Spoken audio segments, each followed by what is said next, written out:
Let's start our class. Today we want to discuss about how to use must and have to for obligation. Now the question is, what obligation is? When the very word obligation comes floating in our mind, we can't but think that it is a particular kind of force which is imposed upon the person about doing something. The person in this case is bound to do. This is obligation. Speaker লিসনারের ওপর যদি অব্লিগেশনটা চাপিয়ে দেয়, তাহলে স্পিকারের তরফ থেকে আসা যে অব্লিগেশনটা সেটাকে আমরা বলবো পার্সোনাল অব্লিগেশন। সেই ক্ষেত্রে কিন্তু মাস্ট ম্যান্ডেটরি, আমরা মাস্টটাকে ব্যবহার করব। আবার কোনো কোনো অব্লিগেশন আছে যেটা কিন্তু it comes from some other person. This sort of obligation is called external obligation. In this case we use have to. তাহলে আমরা মাস্ট কোথায় ব্যবহার করব আর হ্যাভ টু কোথায় ব্যবহার করব? যখন স্পিকারের তরফ থেকে অব্লিগেশনটা আসবে তখন আমরা মাস্ট ব্যবহার করব। আর যখন এই অব্লিগেশনটা যখন অন্য কোনো ব্যক্তির তরফ থেকে আসবে তখন সেটা হচ্ছে এক্সটার্নাল অব্লিগেশন, সেই ক্ষেত্রে আমরা হ্যাভ টু ব্যবহার করব। This is the basic difference between must and have to. তবে এটা মনে রেখো যে মাস্ট হচ্ছে ব্রিটিশ ইউসেজ আর হ্যাভ টু আমেরিকান ইউসেজ। আমেরিকানরা কিন্তু এই ডিফারেন্সটাকে কিছু মনে করে না, ব্রিটিশরাই কিন্তু এই ডিফারেন্সটা তৈরি করেছে যে মাস্ট হচ্ছে স্পিকারের তরফ থেকে আসা যে অব্লিগেশনটা সেটাই হচ্ছে personal obligation or subjective obligation. In this case we use must, but when obligation comes from some other person, it is external obligation. In this case we use have to or has to. একজন shopkeeper আর একজন customer, তা customer ওই দোকানে ঢুকতে চাই, shopkeeper আগেই কাস্টমারকে বলছে যে if you want to enter in my shop you must use mask. তখন এই কাস্টমার তখন তার ফ্রেন্ডকে, অন্য একটা ফ্রেন্ডকে বলতে পারে এই কথাটা যে I have to use mask to enter that shop. তাহলে কি হলো বিষয়টা? যখন শপকিপার কাস্টমারকে বলছে ইউ মাস্ট ওয়্যার মাস্ক, তখন এটা শপকিপার সেই কাস্টমারের ওপর এই অব্লিগেশনটা কিন্তু চাপিয়ে দিচ্ছে, তাকে অবলাইজ করছে মাস্ক পরতে। আর যখন এই কাস্টমারটা যখন তার বন্ধুকে বা আত্মীয় স্বজনকে বলছে তখন সে বলছে যে I have to use mask to enter that shop. এই যে অব্লিগেশনটা এটা কিন্তু আসছে কার কাছ থেকে? ওই শপকিপারের কাছ থেকে। কিন্তু কাস্টমার এটা কাকে বলছে? তার বন্ধু আত্মীয় স্বজন একে বলছে I have to use mask এই বলে। তাহলে দিস ইজ এক্সটার্নাল অব্লিগেশন। এই দুটো ছাড়া আর একটাও অব্লিগেশন আছে, সেটা কিন্তু কিভাবে আসে? সেটা কোনো ব্যক্তির তরফ থেকে আসে না, এটা হচ্ছে ইম্পার্সোনাল অব্লিগেশন। এখন ইম্পার্সোনাল অব্লিগেশনটা কি সেটা আমাদেরকে ভালো করে বুঝতে হবে। ইম্পার্সোনাল অব্লিগেশনটা হচ্ছে এমনই একটা অব্লিগেশন যেটা চাপিয়ে দেওয়া থাকে অলরেডি। যেমন ধরো সোসাইটিতে কোনো রুলস আছে বা দেশে কোনো আইন কানুন আছে, লজ রুলস, বা কোনো নোটিশ আছে বা কোনো রিটেন অর্ডার আছে, কোনো রিটেন ইনস্ট্রাকশান আছে, এগুলো এই সবগুলোকে যখন আমরা ব্যবহার করি তখন ফর্মাল ওয়েতে আমাদেরকে এগুলো এক্সপ্রেস করতে হয়। যেমন ধরো বলি when the red signal is given a driver must stop, this is a rule. যেমন ধরো আরও আমরা বলতে পারি যে the driver must stop mobile phone while driving. দেখো, the driver must stop mobile phone while driving. All the passengers must have valid ticket বলতে পারি না? এটাও বলতে পারি the students must put on school uniform to attend the festival, এটাও বলতে পারি। এগুলো সব নোটিশে দেওয়া আছে। তা এইরকম নোটিশে যদি কোনো অর্ডার লেখা থাকে যেমন all the staff must attend their duties at 9 o'clock in the morning, এটা একটা নোটিশ আকারে টাঙিয়ে দেওয়া আছে, সেক্ষেত্রে আমরা মাস্ট ব্যবহার করতে পারি। এই অব্লিগেশনের ক্ষেত্রে কিন্তু মাস্ট কিন্তু ম্যান্ডেটরি, মাস্টকে ব্যবহার করতেই হবে, এটা formal way of expression. Remember this is a vital point. যেমন the passengers must avoid crossing the railway track, this is a formal way of expression. এখন যেটা আমরা বুঝবো যে কী করে আমরা কোশ্চেন ফর্ম করে আমরা কথাটা বলবো। যেমন ধরো আমরা যদি বলি must I write the letter, এই কথাটা যখন বলছে must I draw the picture, this is a British style, British culture. Remember this. যখন বলছি যে must I draw this picture, তখন বলছে do you insist that I draw the picture, must I go so soon, do you insist that I go so soon. এই যে সেন্সটা এটা চলে আসছে, কথাটা বুঝতে পারি জিনিসটা। যারা এই তাহলে ইন্টারোগেটিভ স্ট্রাকচারটা যখন মাস্ট দিয়ে আমরা শুরু করছি, এটা কিন্তু একমাত্র তোমার এই ডু ইউ ইনজিস্ট, তুমি কি জেদ ধরেই থাকবে যে আমি ছবিটা আঁকি। যদি বলি যে must I play regularly, do you insist that I play regularly, must I play for their team, do you insist that I play for their team.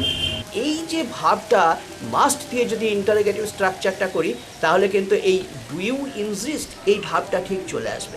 এবার দেখো মাস্টের সঙ্গে যখন নটটা আমরা যোগ করি মাসন্ট, মাসন্ট যদি বলি you mustn't cross the railway track, এটা কি? এটা strict prohibition, strictly prohibited. You do not have to play today, এইটা যখন আমরা বলছি তখন বলছি it is not necessary for you to play today, but if you like to play today you can do so. এই ভাবটা কিন্তু এখানে আসছে। You do not have to smoke here, তোমার এখানে ধূমপান করার কোনো বাধা নেই, দরকার নেই, no necessity, but if you like to smoke you can do so. আর যদি বলি you mustn't smoke here, this is non smoking area, so you can not smoke hair.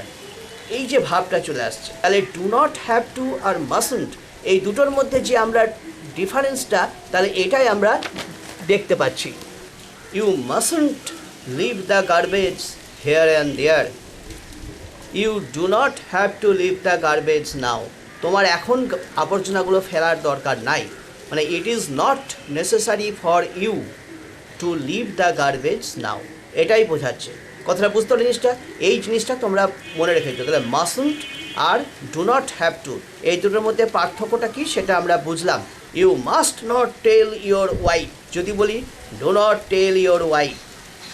আর যদি বলি যে you do not have to tell your wife, you can tell or you can not tell, it is not necessary for you to tell, but you if you like to tell you can do so.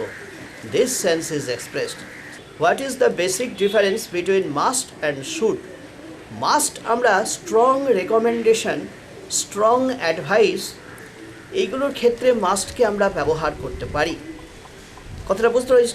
You must give up the bad habit, যদি বলি you must give up the bad habit, এটা হচ্ছে কি this is a strong advice, you must give up the bad habit. আর যদি বলি you should give up the bad habit, তাহলে মানেটা কী হচ্ছে? শুড যখন আমরা এখানে ইউজ করছি, this is a mere type of advice, যাকে বলছি সে আমার এই উপদেশটা পালন করতেও পারে আবার নাও করতে পারে। শুডকে যখন আমরা ব্যবহার করি সেন্টেন্সের মধ্যে, তখন আমরা বুঝতে পারি যে শুড একটা অ্যাডভাইস হিসেবে ব্যবহৃত হচ্ছে, কিন্তু মাস্টের মধ্যে দিয়ে অ্যাডভাইসের যে স্ট্রেংথটা আছে, সেই স্ট্রেংথটা কিন্তু শুডের মধ্যে থাকে না। মাস্ট মধ্যে হচ্ছে ম্যান্ডেটরি, এটা পালন করতেই হবে, কিন্তু শুডকে যখন আমরা ব্যবহার করি সেটা কিন্তু এটা একটা mere comment, it's just a mere type of advice, the listener may carry out it or may not carry out it. আমার বন্ধুর জীবনে তো অনেক বাধা বিপত্তি সব কিছু আসে, সে যখনই কোনো কিছু কাজ করতে যায় পারে না। এইবার সে তার পরিস্থিতি অনুকূল পর্যায়ে এসেছে, এবার ক্রমে ক্রমে সে তার জীবনে উন্নতি করবে। তখন আমি সেই ক্ষেত্রে বলতে পারি এই সব বাধাগুলো, এই সব বাধাগুলো এবার থেকে তার জীবন থেকে সরে যাওয়া তো উচিত। এই যে এটা একটা আমরা প্রেডিক্ট করছি, অ্যান্টিসিপেট করছি, এই ক্ষেত্রে আমরা কিন্তু শুডের ব্যবহার আছে, কিন্তু এখানে আমরা মাস্টকে ব্যবহার করতে পারি না। তা আমি বলতে পারি এখানে the obstacle should disappear within a few days. কয়েকদিনের মধ্যে এইসব বাধাগুলো কিন্তু অদৃশ্য হয়ে যাওয়া উচিত। এই যে জায়গাটা, এখানে যে প্রেডিকশন বা অ্যান্টিসিপেশন কোনো কিছু বিষয়ে, সেইখানে কিন্তু আমরা শুডকে ব্যবহার করছি, কিন্তু এই জায়গাতে আমরা কিন্তু মাস্টকে আমরা কখনো ব্যবহার করতে পারি না। শুডেরও আর একটা জায়গা আছে যে অতীতকালে একটা অব্লিগেশন যেটা আনফুলফিল্ড অবস্থায় ছিল, unfulfilled obligation, you should have done the work. তোমার কাজটা কিন্তু করা উচিত ছিল। এই যে কথাটা বলছি, তোমার কাজটা কিন্তু করা উচিত ছিল। যদি এখানে বলি you must have done the work, তাহলে কিন্তু এর মিনিংটা আলাদা হয়ে যাবে। আমরা এই জায়গাতেও কিন্তু মাস্টকে ব্যবহার করতে পারি না, কিন্তু শুডকে ব্যবহার করতে পারি। একটা পেশেন্টের বেডে ডাক্তার আছে, পেশেন্ট আছে, নিজে ভিজিটর আছে। তো ডাক্তার পেশেন্টকে বলছে you must reduce body weight. তখন পেশেন্টটা এবার ভিজিটরকে বলতে পারে যে I have to reduce body weight. তখন ভিজিটর পেশেন্টকে বলতে পারে you should reduce your body weight. তাহলে এই যে তিন রকমের তিনটে পার্সনের যে কথা, পার্থক্যটা একটু বিচার করার চেষ্টা করো। যখন ডাক্তার পেশেন্টকে বলছে you must reduce your body weight, তখন বলছে এটা কি ম্যান্ডেটরি। ডাক্তার এই অব্লিগেশনটা তার উপর চাপিয়ে দিচ্ছে পেশেন্টের উপর, স্পিকারস অথরিটি, তাই না?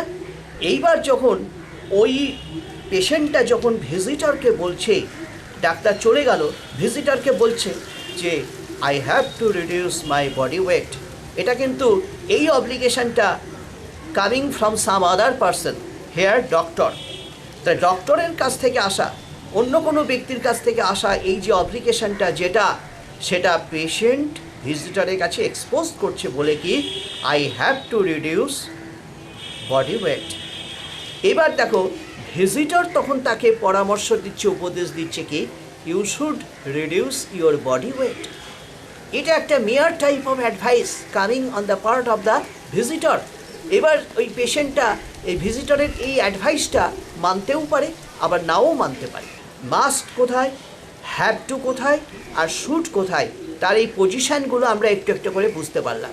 ডক্টর, পেশেন্ট অ্যান্ড ভিজিটর, এই তিন ধরনের ব্যক্তির যে কথাবার্তা আমি শুনলাম, সেটা থেকে বুঝলাম কি যে ডক্টরের ক্ষেত্রে যে মাস্ট যেটা ডক্টর অ্যাপ্লাই করলো, সেটা হচ্ছে কি স্পিকারস অথরিটি।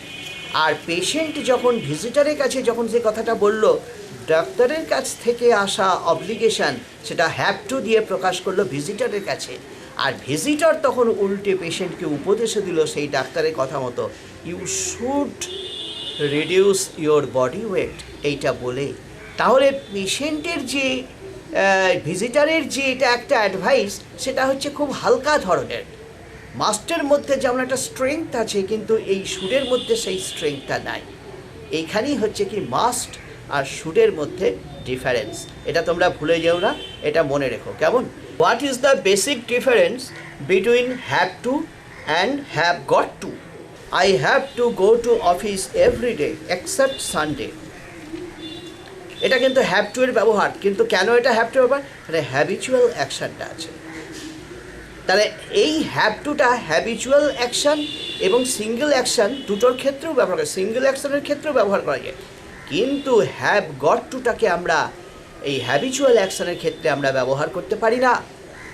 তখন আমরা বলতে পারি কি যে এইখানে আমরা বলতে পারি কি যে I am really glad that I have not got to go to office on Sunday. I have got to finish my homework today. This is a single action. I have to finish my work today. দুটোই বলা যায়। তাহলে কিন্তু এখানে আমরা দেখতে পেলাম কি হ্যাভ টুটা হ্যাবিচুয়াল অ্যাকশান এবং সিঙ্গেল অ্যাকশান দুটোর ক্ষেত্রে ব্যবহার করা যায়, কিন্তু হ্যাভ গট টু যেটা আমরা বলবো সেটা সিঙ্গেল অ্যাকশান। এটা একটা ইনফর্মাল এক্সপ্রেশন, এটা স্পোকেন ইংলিশে খুব এক্সটেন্সিভলি ইউজড হয়, have got to. This is the difference between have to and have got to. আজকে আমার ক্লাসটা আমি এখানে শেষ করছি। Thank you.